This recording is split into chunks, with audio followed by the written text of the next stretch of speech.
La tempête s'intensifiait alors que l'avion traversait rageusement les nuages. Les pilotes paniquaient, essayant de contacter la tour de contrôle, tandis que les hôtesses faisaient de leur mieux pour calmer les passagers. Daniel était assis dans son siège, trempé de sueur malgré la température glaciale de l'avion et les murmures et paniques des passagers. Il dormait profondément, son visage se crispant alors qu'il revivait un cauchemar qui le hantait depuis 6 mois. Dans son rêve, il conduisait une Ferrari rouge à travers une nuit orageuse, la pluie s'abattant sur le pare-brise élégant de la voiture. À côté de lui, Sofia, sa petite amie, morte depuis 6 mois, était assise. Elle se tourna vers lui, son visage autrefois magnifique, désormais déformé par la tristesse et la rage. « Tu sais que je t'aimais. Viens avec moi, Daniel, » chuchota Sofia, sa voix fantomatique mais douce. « Il est temps pour nous. » La pluie martelait le pare-brise, le monde extérieur était rempli de ténèbres et d'eau. Et la rue de Lagos était horriblement déserte alors que la voiture accélérait, le compteur de vitesse grimpant et repoussant ses limites. La route devant eux disparaissait dans un abîme. La Ferrari plongea dans l'obscurité, l'eau s'infiltrant dans la voiture alors qu'elle commençait à couler. La main de Sofia se tendit vers lui, son toucher froid et humide. Ses yeux le fixaient, remplis d'un désir et d'une douleur qui lui rappelaient leur dernière fois ensemble. Son estomac se noua. « Tu ne l'as jamais dit, dit-elle. Tu ne l'as jamais ressenti, répéta-t-elle, sa voix devenant de plus en plus insistante. Viens me rejoindre pour toujours. » Dans un sursaut, Daniel se réveilla en haletant, son cœur battant à tout rompre. Des perles de sueur s'étaient déjà formées sur son front, coulant le long de ses tempes. Un instant désorienté, les restes du rêve s'accrochaient à lui. Il regarda autour de lui et réalisa qu'il était toujours dans l'avion, entouré de passagers paniqués et priants. Il regarda à l'extérieur et vit une tempête violente, avec des éclairs frappant continuellement comme si le ciel avait lâché un fil électrique brisé. Il observe attentivement l'aile, comme si elle l'attendait pour se réveiller. Soudain, un éclair éclata, se déplaçant plus lentement que d'habitude, se dirigeant directement vers le compartiment de l'aile. Il frappa, suivi d'un bang soudain et retentissant, détruisant l'aile gauche de l'avion. Les yeux de Daniel s'agrandirent alors qu'il regardait tout cela se produire, comme dans les films, avec le bruit du métal se déchirant et une boule de feu dehors, brûlant violemment tout en résistant au vent et à la pluie de la tempête. Les flammes léchaient le métal alors que l'avion tremblait violemment. La panique éclata autour de lui. Les passagers criaient fort, des femmes pleuraient et tenaient fermement leur bébé, et les hôtesses de l'air luttaient pour maintenir l'ordre. Le cœur de Daniel battait à tout rompre alors qu'il fixait les flammes. Il essayait de rester calme, mais il sentait ses mains trembler et son cœur battre au rythme des cris des passagers. Dans le chaos, la voix de Sofia résonnait dans son esprit. Ces paroles du rêve le hantant. « Viens avec moi, il est temps pour nous. » Était-ce la fin? Est-ce que tout allait se terminer ainsi? Allait-il enfin la rejoindre? Pensa-t-il. Alors que l'avion s'inclinait sur un côté, il s'accrocha fermement à son siège, le monde extérieur à la fenêtre se brouillant dans un tourbillon. Les pensées de Daniel revinrent à comment tout cela avait commencé. Comment sa vie avait-elle sombré dans ce cauchemar? Tout avait commencé il y a 1 an.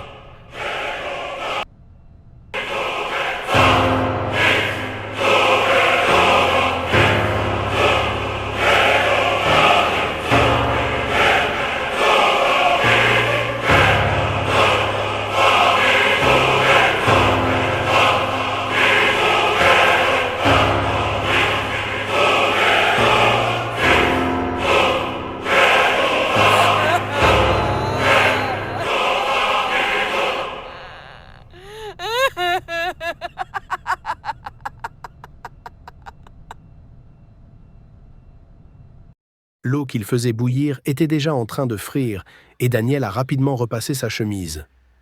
Sa main bougeait rapidement, repassant encore et encore le même endroit. Il était en retard. C'était son premier jour dans son nouvel emploi et il ne pouvait pas se permettre de tout gâcher. L'horloge sur le mur indiquait 6h30 du matin et Daniel en détourna rapidement les yeux. Les problèmes d'électricité de ce stupide pays ne vont pas gâcher ma vie aujourd'hui, marmonna-t-il, éteignant l'interrupteur du fer et se précipitant pour prendre une douche rapide. Quelques minutes plus tard, il se tenait devant le miroir, à moitié habillé, lissant sa chemise. Pendant une seconde, il s'autorisa à admirer son reflet. Aujourd'hui, c'était un nouveau chapitre, le début de sa nouvelle vie après avoir grandi orphelin et avoir terminé toute sa scolarité avec de mystérieux assistants. Un nouvel emploi avec un salaire décent et une chance de enfin respirer à nouveau pour avoir sa vie sous son contrôle était le meilleur. Il pourrait souhaiter. L'enthousiasme de commencer un nouveau chapitre de sa vie a commencé à faire surface. Mais ensuite, il a entendu les pas lourds résonner devant la porte de son appartement qui l'ont figé sur place. La voix grave et menaçante qui suivit fit claquer son cœur contre sa poitrine. C'était indubitable. Babatunde. « Monsieur Daniel, sortez mon argent !» La voix bourrue de Babatunde résonna à travers la porte, suivie d'un coup dur qui secoua le bois fragile. « Ne pense pas que je plaisante cette fois. Si je t'attrape, je vendrai tes 2 reins. » Monsieur Tund, un homme corpulent avec son épaisse chaîne en or emblématique autour du cou, a martelé la porte avec celle de son fils qui s'appuyait contre l'encadrement de la porte, des cure-dents pendant à leurs lèvres. « Tu sais pourquoi nous sommes ici, Daniel ?» dit l'un des fils, d'une voix basse mais dangereuse. Le temps est écoulé. Le souffle de Daniel se coupa. Il devait à Babatunde et à ses fils 700 000 naira. Le problème n'était pas la dette, même si elle était écrasante, mais la certitude que la menace était bien réelle. Son esprit s'emballait alors qu'il se dirigeait sur la pointe des pieds vers la porte arrière, priant pour qu'ils ne l'aient pas entendu. Une autre détonation a alors suivi. « Si vous ne sortez pas, alors je prends tout, y compris vos organes, monsieur Daniel. » La voix de Babatunde résonna plus fort, faisant grimacer Daniel. Son cœur battait plus fort que les coups. Il se dirigea vers la 2e entrée, et il ouvrit légèrement la porte qui coopéra en silence avec lui. Il était presque libre quand soudain, son téléphone sonna. La forte vibration et la musique brisèrent le silence, ruinant sa parfaite évasion. Daniel se figea, les yeux écarquillés de terreur. Les pas dehors s'arrêtèrent brusquement, puis se précipitèrent vers la porte arrière où il se trouvait. Il n'eut pas le temps. Il se précipita en avant, ouvrant la porte et sautant par-dessus la clôture, juste au moment où les hommes atteignaient le côté de la maison. « Mois prochain !» cria-t-il, sa voix se brisant alors qu'il se précipitait dans la rue, courant aussi vite que ses jambes le permettaient. Il pouvait les entendre jurer derrière lui alors que les fils le poursuivaient. Babatunde a crié « Je te donne jusqu'à la semaine prochaine, Daniel, où les jolies longues jambes avec lesquelles tu cours seront hors ligne », a-t-il crié aux fils qui n'ont pas pu attraper. Up a arrêté de courir quand il a tourné le coin et ils sont retournés dans son appartement. À bout de souffle, il ralentit le pas. Il se retourna et vit qu'ils entraient dans son appartement. Il ne s'inquiétait pas de ses affaires. Il n'y avait rien de valeur dans cette maison. Son lit était pratiquement un tas de ressorts, et le fer qu'il venait d'utiliser était plutôt un appareil de thérapie de choc glorifié qui au moins le maintenait en vie de la pauvreté. Alors qu'il montait à bord d'un bus public, il a essayé de se débarrasser de l'adrénaline. Aujourd'hui était censé être son nouveau départ. Il avait décroché un emploi chez Abraham Digital Investigations Organization, l'une des entreprises les plus prestigieuses de Lagos. Quand il est arrivé, il leva les yeux vers l'imposant bâtiment de verre, imaginant son avenir à l'intérieur. Un nouveau départ, une carrière prometteuse et une chance d'évoluer dans la vie, pensa-t-il. Lorsqu'il est entré dans le bureau, il a été présenté à l'équipe, en se serrant la main, en souriant, en hochant poliment la tête. Tout le monde semblait accueillant, tout le monde sauf une personne. Une dame assise à un bureau dans un coin, les yeux fixés sur son écran, ne prenant pas la peine de reconnaître sa présence. Son attitude froide se démarquait de la chaleur de tout le monde. C'était Sophia. Daniel n'y pensait pas beaucoup. Il était trop absorbé par son excitation et il avait presque fait vendre ses organes aux enchères pour se soucier de l'indifférence de quelqu'un. L'équipe Daniels a été chargée d'enquêter sur un criminel de 21 ans à Lagos, responsable du vol et de la dissimulation du code d'accès à la richesse d'un certain roi. Chaque jour, il arrivait tôt, restait tard, travaillant plus dur que quiconque pour prouver son dévouement. Il était déterminé à résoudre rapidement des affaires majeures et à se faire autant d'amis riches que possible pour l'aider dans sa vie. Au fur et à mesure que les semaines passaient et que Daniel se rapprochait de ses collègues de travail, mais de la dame silencieuse, Sophia ne souriait jamais, ne le saluait jamais et ne semblait jamais se soucier de son existence. En fait, elle ne se souciait pas que quelqu'un dans leur équipe existe. Un matin, Daniel est arrivé au bureau plus tôt que d'habitude. En entrant dans le hall, il remarqua que les portes de l'ascenseur étaient sur le point de se fermer. Il se précipita vers eux, se glissant juste à temps. Il leva les yeux et réalisa que la seule autre personne à l'intérieur était Sophia. Son souffle se coupa. Sa présence était troublante, non pas à cause de ce qu'elle faisait, mais à cause de ce qu'elle ne faisait pas. Elle n'arrêtait pas de le regarder comme un robot, comme s'il était de l'oxygène qui soufflait. Elle ne l'a pas reconnu, ne l'a pas regardé, n'a pas dit un mot. Elle restait là, parfaitement immobile, regardant droit devant elle. Alors que l'ascenseur montait, les yeux de Daniel se tournèrent vers elle.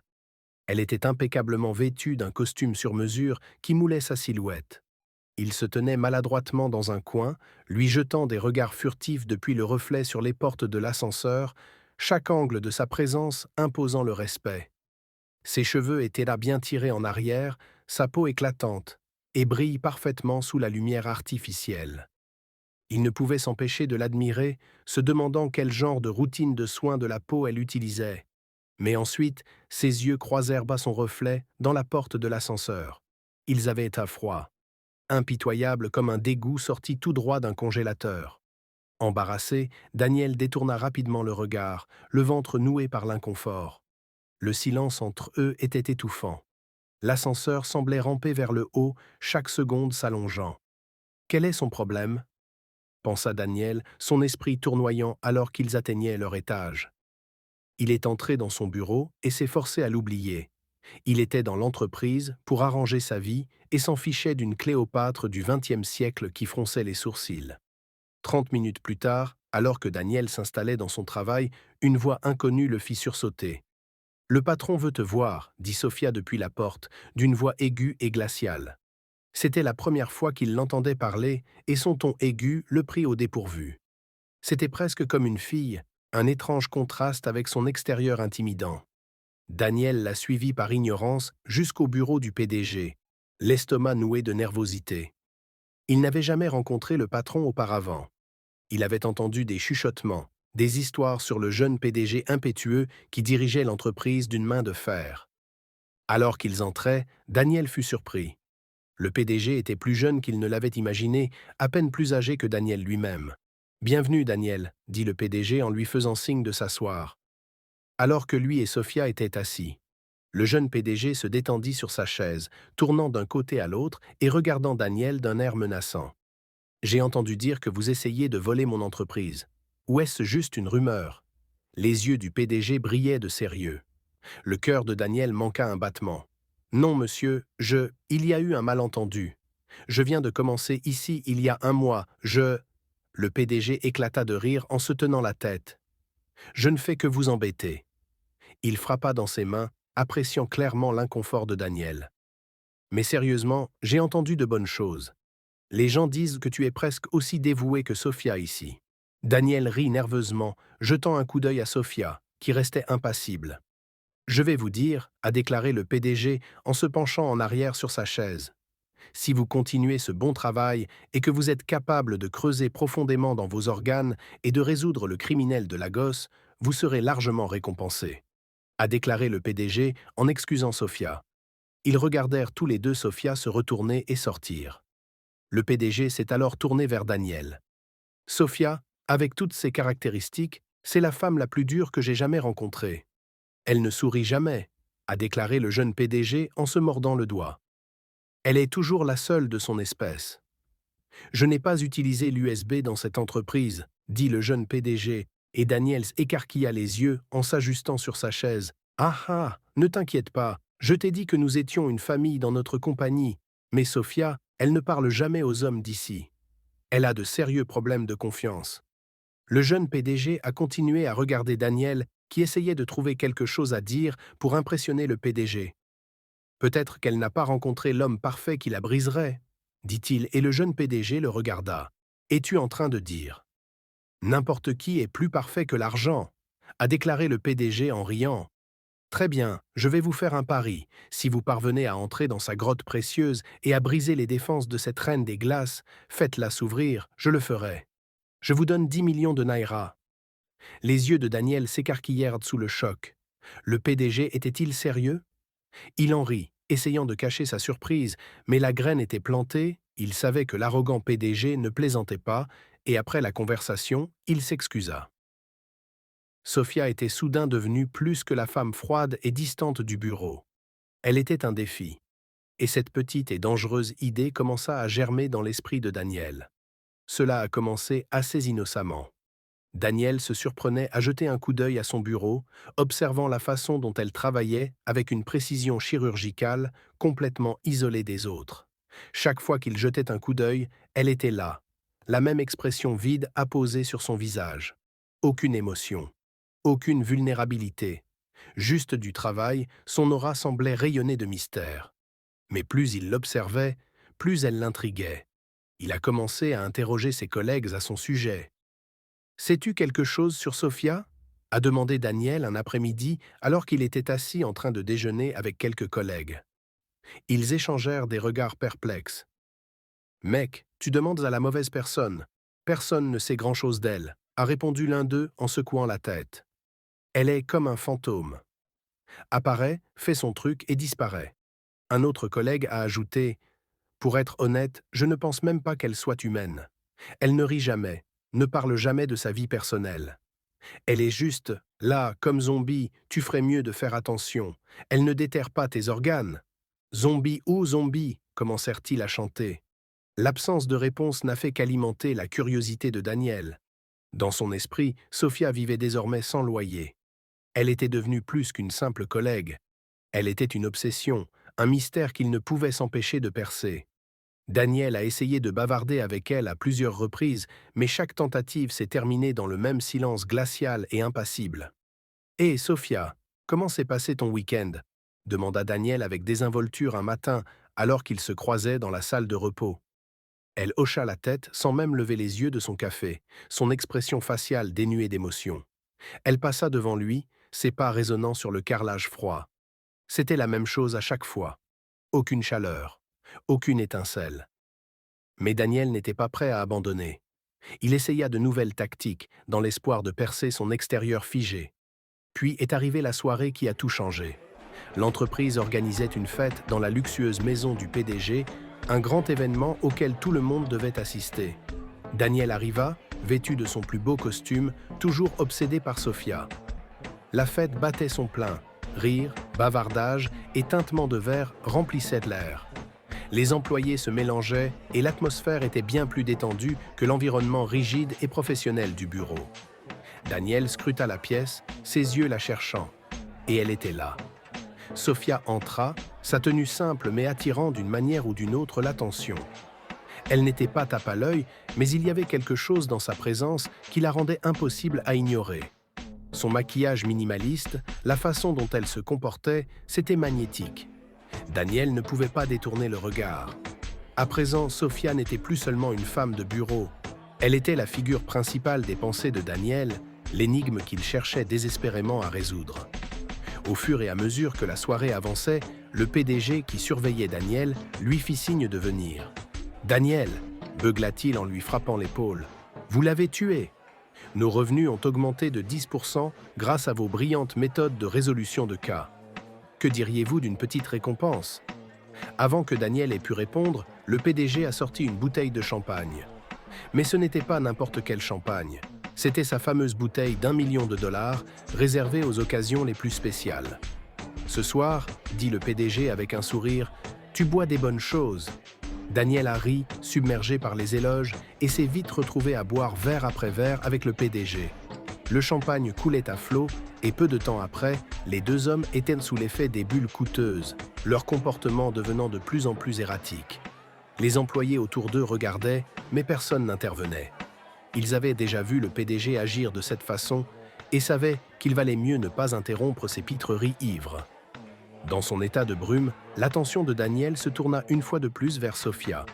Elle se tenait de l'autre côté de la pièce, un verre à la main, toujours aussi froide et détachée. Mais ce soir, quelque chose s'est brisé chez Daniel. L'alcool avait atténué ses inhibitions et sans réfléchir, il trébucha vers elle. « Sophie !» murmura Daniel, un sourire ivre sur le visage. Il a commencé à parler. « Savez-vous que quand vous semez, vous devez absolument fiar ?» a-t-il dit en riant ivre, parlant de tout et de rien. Ses paroles étaient chaotiques, mais à sa grande surprise, elle ne s'éloigna pas. Elle restait là, à écouter, son expression illisible. « Je ne te comprends pas », lâcha Daniel à un moment donné. « Tu es comme un robot, tu sais ça ?» Miss Robot Sophia. À son grand étonnement, les lèvres de Sophia se courbèrent légèrement. Ce n'était pas grand-chose, mais c'était un sourire. Un vrai sourire. Le cœur de Daniel bondit d'excitation. Il avait percé quelque chose, peut-être pas tout le mystère, mais suffisamment pour continuer. « Est-ce que tu viens de sourire ?» demanda Daniel, souriant largement, se sentant victorieux. Mais alors qu'il était sur le point de profiter de son succès, le PDG est apparu de nulle part, trébuchant vers eux, d'une voix forte et odieuse. « Vous y êtes ?» marmonna le PDG en passant un bras autour des épaules de Daniel. « Je vois que tu travailles sur notre petit pari, hein ?» Elle a souri. « Je te l'ai dit, brise cette glace et tu obtiendras le million de dollars. » Le sourire de Sophia disparut en un instant, tout son comportement revenant à son état froid et distant. Sans un mot, elle se tourna et s'éloigna, ses pas rapides et déterminés. Daniel, malgré son état d'ébriété, éprouva une pointe de déception. Il avait finalement fait des progrès, mais le PDG les avait gâchés. Il regarda Sophia se diriger vers la porte, son pas s'accélérant. Sans réfléchir, il la suivit. « Hé, Sophie, attendez !» appela Daniel, les jambes instables alors qu'il tentait de le rattraper. Elle ne s'est pas retournée. Elle l'ignora, ses pas s'accélérant à mesure qu'elle s'approchait de sa voiture. Daniel accéléra le pas, mais l'alcool jouait contre lui, rendant ses mouvements lents et maladroits. Sophia a ouvert la portière de sa voiture et est entrée à l'intérieur. Elle a démarré et a franchi le portail à toute vitesse, mais à son plus grand choc, Daniel est apparu devant le véhicule. « Sophie, attends. Juste… » Il se leva en titubant. Avant qu'elle ait pu réagir, son pied a appuyé sur le frein, mais il était trop tard. La voiture l'a heurté, doucement, mais suffisamment pour le renverser. Sophia se précipita dehors, le visage pâle de choc. « Daniel, es-tu fou ?» siffla-t-elle en s'agenouillant à côté de lui. Mais Daniel se contenta de la regarder, souriant comme un imbécile. « Partageons simplement le million de dollars », a-t-il dit, ses mots à peine cohérents. Et puis tout est devenu noir. Lorsque Daniel s'est réveillé, il était allongé sur un canapé moelleux dans un appartement inconnu. Sa tête lui cognait, les conséquences du champagne le frappant durement. Il s'assit lentement, essayant de reconstituer ce qui s'était passé la nuit précédente. Il a vu des pansements provenant d'une trousse de premiers secours qui couvrait des contusions sur son bras. Le bruit des casseroles et des poêles s'échappait de la cuisine. Et alors qu'il tournait la tête, il la vit. Sophie. Même ici, dans sa propre maison, elle était toujours aussi froide et posée. Elle s'approcha de lui, une tasse de café à la main, qu'elle posa sur la table devant lui sans un mot. « Alors, dit-elle, la voix glaciale, quel était votre accord avec le PDG ?» Daniel cligna des yeux, l'esprit encore embrumé par l'alcool. « Accord ?» demanda-t-il, confus alors qu'il sirotait son café. « Le pari », précisa Sophia en s'asseyant en face de lui. « Qu'est-ce qu'il t'a parié ?» Daniel déglutit nerveusement, la bouche sèche. Il a dit « Si je pouvais te convaincre de t'ouvrir, il me donnerait 1 million de dollars, mais cela semble être une mission impossible actuellement. » Sophia le regarda un instant, puis elle se leva et s'assit sur la table juste en face de lui. « 1 million de dollars, c'est beaucoup, » dit-elle en prenant son téléphone et en ouvrant la caméra. Elle s'appuya ensuite sur lui et commença. Prendre des photos avec différentes poses avec lui. Puis, sans prévenir, elle se pencha en avant et l'embrassa. C'était soudain, doux et complètement inattendu. L'esprit de Daniel s'emballait, son cœur battait à tout rompre dans sa poitrine. Lorsqu'elle s'éloigna, elle lui rendit son téléphone.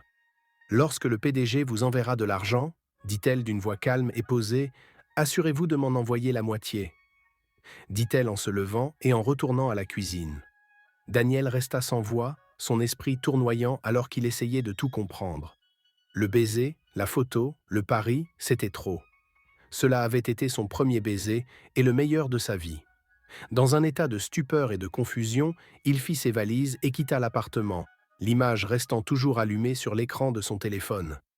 Le lendemain, il s'est approché et a montré la photo au PDG qui l'a regardée avec incrédulité. « Je t'ai dit que nous nous étions embrassés », dit Daniel, se sentant étrangement fier. Le PDG regarda la photo, puis Daniel, secouant la tête avec incrédulité. « Tu es en train de me dire que la reine des glaces t'a embrassé ?» demanda-t-il en riant. « J'ai besoin de vous voir tous les deux ensemble. Je ne le croirai pas tant que je ne le verrai pas de mes propres yeux. » L'estomac de Daniel se tordit. Il a dû retourner à Sofia. Ce n'était pas encore fini. Chapitre 4. Amour, secret et ombre. Daniel et Sofia étaient assis dans un petit café, leur froide indifférence habituelle remplacée par une façade chaleureuse. Ils étaient parvenus à un accord, un arrangement mutuellement avantageux. Désormais, ils agiraient comme un couple devant tout le monde au bureau. Sofia garderait une distance glaciale avec le reste du monde, et Daniel récupérerait son prix d'1 million de dollars auprès du PDG une fois toute la façade terminée.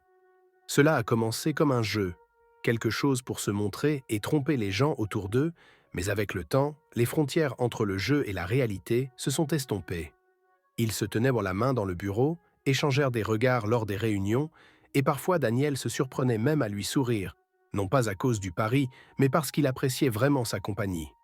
Dans ces moments où ils étaient seuls, Sofia commençait à abaisser ses murs, ne serait-ce que légèrement.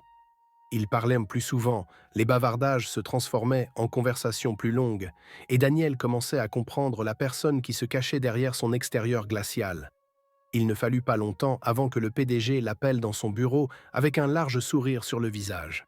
« Vous l'avez fait, mon estime de moi ne doit pas être blessée », a déclaré le PDG en glissant une enveloppe sur le bureau. 1 million de dollars, comme je l'ai promis. Daniel n'arrivait pas à y croire. Il avait gagné. En réalité, il regardait un chèque d'1 million de dollars. Mais au lieu de se sentir victorieux, il ressentit autre chose. Un étrange sentiment de malaise. Son esprit se tourna vers Sofia. Était-ce ce qu'elle voulait? Ou jouait-elle à son propre jeu? Ce soir-là, il retrouve Sofia dans un parc calme pour lui donner sa part de l'argent comme ils l'avaient convenu. Il s'assirda sur un banc, l'enveloppe entre eux, et Daniel hésita avant de la lui remettre. Ce soir-là, il rencontra Sofia dans un parc tranquille pour lui donner sa part de l'argent comme convenu. Il s'assirda sur un banc, l'enveloppe entre eux, et Daniel hésita avant de la lui tendre. « Donc, c'est ça, 500 000 dollars, dit-il, essayant de jauger sa réaction. « Nous avons obtenu ce que nous voulions. » Sofia prit l'enveloppe sans dire un mot, son expression indéchiffrable. Mais alors qu'elle se tournait pour partir, Daniel ne put s'empêcher de ressentir une pointe de tristesse. Elle s'éloignait à nouveau, redevenant la version froide et distante d'elle-même. Les murs se relevaient, et cette fois, il n'était pas sûr de pouvoir les abattre. Les jours passèrent, et bien qu'ils aient continué leur mascarade, quelque chose avait changé. Sofia était redevenue plus froide, se retirant dans sa coquille, tandis que Daniel tentait en vain de raviver la chaleur qu'ils avaient partagée. Il avait espéré que partager l'argent et passer plus de temps ensemble les rapprocherait, mais plus il essayait, plus elle le repoussait. Un soir, après une réunion tardive, Daniel et Sofia se retrouvèrent seuls dans le parking du bureau. L'air était lourd de tension, et alors qu'ils marchaient vers leur voiture, Daniel n'en pouvait plus. Il s'arrêta net, l'appelant. « Sofia, attends !» Elle se retourna, son visage aussi impassible que jamais. « Quoi ?» Daniel prit une grande inspiration, son cœur battant la chamade. « Je dois te dire quelque chose. Je crois que je tombe amoureux de toi. » Pendant un moment, Sofia le fixa, ses yeux froids et indéchiffrables. Puis, sans prévenir, elle explosa. « Tu es un idiot !» siffla-t-elle, sa voix aiguisée et en colère. « Tu crois vraiment que ça m'importe? Tu crois que je suis capable d'aimer quelqu'un ?» Daniel fut pris de court, la douleur traversant son visage. « Qu'est-ce qui ne va pas chez toi? Pourquoi agis-tu toujours ainsi? » « J'essaie, Sofia. J'ai essayé de te comprendre, mais tu ne laisses personne entrer. »« Me comprendre ?» ricana-t-elle, sa voix pleine d'amertume. « Tu ne sais rien de moi. Tu ne pourrais jamais comprendre. » En colère maintenant, Daniel riposta. « Alors explique-le-moi. Arrête de me repousser. » Les yeux de Sofia flambèrent de colère, mais derrière cette rage, Daniel aperçut autre chose, de la douleur. Une douleur réelle et profonde. Elle se détourna de lui, ses épaules tremblant alors qu'elle luttait pour garder son calme. « J'ai été kidnappée, » dit-elle, sa voix à peine un murmure. « Quand j'étais plus jeune, emmenée et utilisée par des hommes, encore et encore. » Sa voix se brisa et elle enroula ses bras autour d'elle-même, comme si elle essayait de se maintenir en un seul morceau. Depuis ce jour, je hais les hommes, tous les hommes. » Le cœur de Daniel se serra. Il s'avança, posant doucement une main sur son épaule. « Sophia .. Ne fais pas ça, murmura-t-elle, sa voix brisée. Ne fais pas ça. » Mais Daniel ne se retira pas. Au lieu de cela, il la tourna lentement pour lui faire face, regardant dans ses yeux avec un mélange de tristesse et de détermination. « Tu n'as pas à porter cela seul. Tu n'as pas à être seul. » Pour la première fois, les murs de Sophia s'effondrèrent complètement. Des larmes montèrent dans ses yeux et elle s'effondra dans les bras de Daniel, sanglotant de manière incontrôlable. Il la serra fermement, ses propres émotions tourbillonnant en lui. À ce moment-là, il réalisa à quel point elle avait été profondément marquée, combien de douleurs elle avait enfouies sous cet extérieur froid. Et pour la première fois, elle le laissa entrer. Au fil des semaines et des mois, la relation entre Daniel et Sophia s'épanouit. La femme froide et distante que tout le monde connaissait se transformait lentement. À la surprise générale, Sophia commença à montrer de l'affection. De petits gestes au début, mais bientôt, les gens au bureau remarquèrent le changement. Elle souriait plus, riait parfois, et elle laissait même Daniel lui tenir la main en public sans protester. Mais à mesure que leur amour grandissait, les insécurités de Sophia se renforçaient. Elle avait été privée d'affection pendant si longtemps que lorsqu'elle la reçut enfin, elle s'y accrocha avec une quasi-désespoir obsessionnel. Elle demandait sans cesse à Daniel de lui promettre qu'il ne la quitterait jamais. Et chaque fois, il la rassurait, même si l'intensité de son besoin commençait à l'inquiéter. Un matin, le PDG invita Sophia et Daniel dans la maison qu'il construisait, presque terminée. C'était un grand manoir avec quelques pièces encore inachevées. Ils entrèrent, et après quelques heures de discussion, Daniel le félicita, puis ils décidèrent de partir. Alors qu'ils étaient sur le point de partir, Sophia s'excusa pour aller aux toilettes. Elle demanda au PDG de lui montrer la salle de bain pour femmes, et Daniel attendit dehors, près du manoir. Après quelques minutes d'attente, Sophia sortit précipitamment et monta dans la voiture. Daniel se tenait à quelques pas de la voiture et se demandait pourquoi elle courait et ce que Sophia préparait. Elle démarra la voiture et roula en direction de Daniel, augmentant la vitesse à mesure qu'elle s'approchait. Daniel cria « Sophia, qu'est-ce qui se passe ?» Mais Sophia n'arrêta pas, elle accéléra encore plus et le percuta contre un tas de sable blanc. Daniel, confus, hurla « Que fais-tu, Sophia ?» Mais elle ne fit que l'écraser davantage. « Je suis en retard !» cria-t-elle. Daniel hurla en sentant le poids de la voiture sur lui. Soudain, le PDG sortit de la voiture, couvert de sang et tenant une arme. Il marcha difficilement vers eux et, au milieu des cris, il tira sur Sophia. Puis tout devint silencieux. Le poids de la voiture diminua lorsqu'elle recula et Daniel, blessé, se leva et marcha vers Sophia, inerte dans la voiture. Il se tourna vers le PDG, choqué. « Pourquoi as-tu fait ça? Que s'est-il passé ?» cria-t-il. Le PDG le fixait. « Ce n'était pas Sophia. Je l'ai vue, ce n'était pas elle et elle. Elle a failli me tuer. Je ne sais pas qui c'est. » Il ajouta. « Elle a failli me tuer, mais je suis sûr que ce n'était pas Sophia. » Le PDG restait sous le choc. Daniel, toujours confus, sentait son cœur battre à tout rompre, fixant le corps de Sophia. Après quelques minutes d'attente, le téléphone de Sophia sonna et l'appelant affichait sa sœur. Daniel et le PDG regardèrent, perplexes. Ils ne savaient pas qu'elle avait une sœur et elle n'en avait jamais parlé à Daniel. Avec scepticisme, Daniel prit l'appel et attendit, puis une voix, très similaire à celle de Sophia, parla. « Tu es en retard, nous t'attendons. » Daniel et le PDG se regardèrent, sachant qu'il y avait quelque chose de plus grand à découvrir. Ils transportèrent Sophia dans le coffre de la voiture et se rendirent chez elle. En arrivant dans l'allée, ils levèrent les yeux et virent une autre femme, identique à Sophia, les regardant par la fenêtre. « Je t'avais dit que ce n'était pas Sophia », dit le PDG en serrant fermement son arme. Daniel et le PDG sortirent de la voiture, armés de ce qu'ils avaient sous la main. Ils entrèrent dans le salon et, à leur grande surprise, ils virent six Sophia, identiques en tous points, vêtues des mêmes robes de nuit blanches, les regardant avec malveillance. « Bienvenue, messieurs », dirent-elles d'une voix synchronisée.